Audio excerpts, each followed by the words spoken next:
Bonjour à tous et bienvenue pour cette nouvelle book review que je vous fais au soleil. Alors aujourd'hui je vais vous présenter 24 heures pour la fin d'un monde de Émilie de Camp, publié aux éditions Chloé Délice, que j'ai reçu en partenariat avec le forum Accro et Mordu, que je remercie beaucoup. Donc c'est un tout petit livre de 107 pages, écrit en très gros caractères, vraiment très espacé. On va y suivre l'histoire de Rose, 20 ans, qui a un mal-être en elle, et pour soigner ce mal-être, elle est devenue addicte à la drogue et aux mots. Donc elle tient un journal intime, et ça va être un petit peu ce journal intime qu'on a entre les mains, même si ça n'a pas vraiment la forme d'un journal intime. Alors, je savais pas trop à quoi m'attendre de ce livre, sinon que ça... au vu du titre, je m'étais imaginé plein de choses.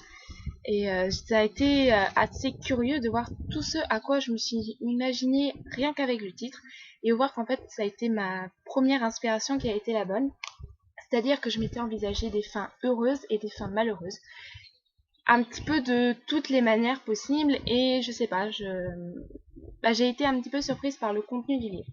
Alors, avant de commencer par l'histoire ou les petites remarques, j'aimerais vous parler tout d'abord des points négatifs, puisque c'est un livre où j'en garde un avis positif. Je vais tout de suite commencer par les points négatifs, qui vont essentiellement constituer la présentation du livre. Alors, comme vous pouvez le voir, la couverture est sympa, sauf que je ne sais pas si vous voyez le nom de l'auteur et la maison d'édition. Si vous ne la voyez pas, c'est normal, écrire en noir sur du gris foncé, c'est pas vraiment recommandé. Et c'est la quatrième de cover est pas vraiment super. La maison d'édition en bas, l'écriture est vachement pixelisée. C'est pas tip top. Ensuite, on va continuer dans la présentation. J'ai trouvé que l'intérieur, qui est donc écrit très gros, avait une forme de brouillon. J'avais l'impression de lire une sorte de brouillon entre les mains et pas un vrai livre édité, parce que les interlignes sont jamais de la même longueur. Vous avez des petits, vous avez des grands. Alors je me suis dit que c'était une forme de paragraphe, mais ça collait pas forcément. Par exemple, vous voyez là, vous avez un grand, un petit, un paragraphe, un petit, un grand. Et quand vous lisez l'histoire, il n'y a pas forcément de concordance avec ces paragraphes et ces interlignes non respectées. La photo de l'écrivain aussi est très pixelisée. Bon, ça rejoint ce que j'ai dit. Et pour finir, le prix, 15 €. Quand on sait qu'il vous faut 20 minutes pour le lire, alors même si l'histoire est vraiment très bien, c'est une petite maison d'édition, il me semble, Chloé Délice. Enfin, moi j'en ai pas beaucoup entendu parler, c'est une maison d'édition belge. Et ben forcément c'est un livre qui a quand même beaucoup de potentiel, et la présentation réduit les chances de vente et le prix aussi, et c'est vraiment dommage puisque c'est vraiment une bonne découverte. Alors donc on va suivre les pensées de Rose. Alors je me suis posé la question avant de faire la book review, je me suis dit mais comment s'appelle l'héroïne? Et après j'ai réfléchi, c'est marqué dans la quatrième de cover qu'elle s'appelle Rose et qu'elle a 20 ans. Alors pour l'âge, on nous parle un petit peu de son âge dans le livre, mais alors de son prénom, on ne sait aucun prénom des personnages. Donc c'est marrant, quand j'ai vu la quatrième de cover qui nous indiquait elle s'appelle Rose, je me suis dit c'est quand même quelque chose qu'on aurait peut-être pu savoir dans le livre, même si ça m'a absolument pas dérangé. Alors, au niveau du style, vous alternez. Ah oui, il y avait d'autres choses aussi. Vous voyez, il y a des textes en gras et des textes en non gras. Je sais pas si vous voyez bien avec le soleil.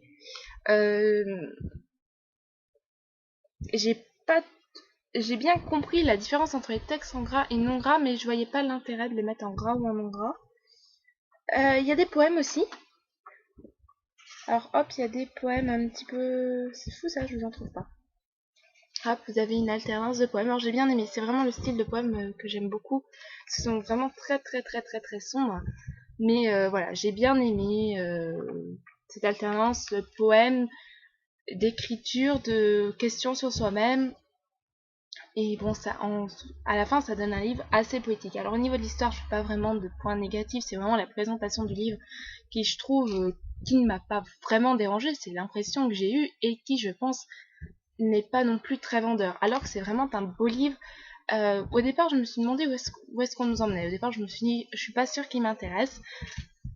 Même si le titre était énigmatique, même si la quatrième de cover me tentait, quand j'ai commencé, j'ai eu un petit blocage, mais bon, ça se lit tellement vite que j'ai pas eu le temps de m'arrêter à ce blocage.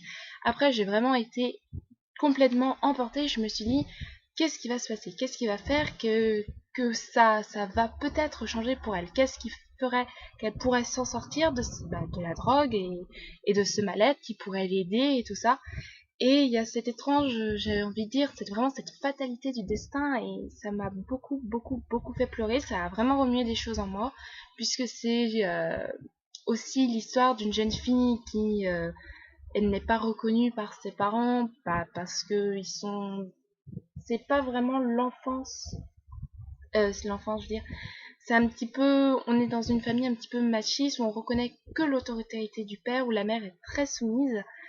Et du coup, comme elle, c'est une fille, eh bien, elle se doit aussi d'être soumise, sauf qu'elle est un petit peu, c'est une petite fille, et du coup, ça va pas du tout bien se passer avec son père. Et elle, la question qui va revenir, c'est mais pourquoi il ne m'aime pas? Et donc, ça va être cette question et tout ça, cette impression de pas être à la hauteur, de pas être à la hauteur de ce que ses parents attendent et tout ça, et forcément, mais je sais pas, moi, ça a remué des choses. Ça m'a vraiment saisi à la gorge. L'écrivain a une très bonne écriture qui peut être déstabilisante au départ parce qu'on est un petit peu perdu, mais on est vraiment projeté que dans l'histoire de Rose.